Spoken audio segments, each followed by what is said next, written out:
Hello, what's up mga ka-friendsya? Oh, good morning. Ito pala, dumating na yung box natin galing Canada. So, i-open natin para ma-flex natin kung ano yung mga laman.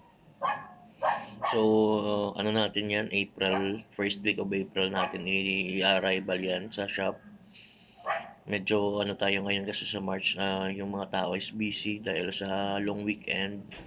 So, marami yung nagsisavings para sa bakasyon nila.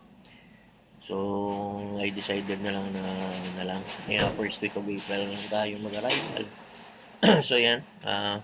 First na ano natin is Harley Davidson. Parang small ata yan. Small to medium. And then yan, Vans na hoodie.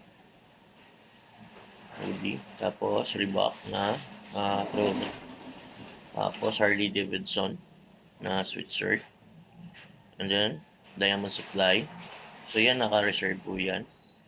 Tapos, dalawang kape. Thank you, boss. So, yan, may Nike SB tayo na pants.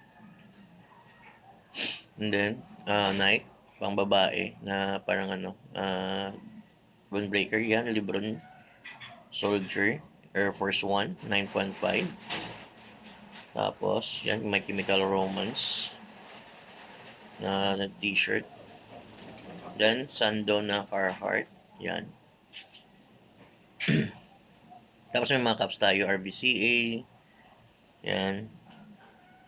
May mga ano tayo dyan, may mga Bass Pro, Adidas, Herschel, SF, Chicago, Vans, Adidas, Vans, Bass Pro, Nets, and marami-rami yan. Actually, yung ano natin ngayon, yung focus kasi sa atin yung padala is shoes. Yung cups natin, mga nasa 37 pieces lang yan.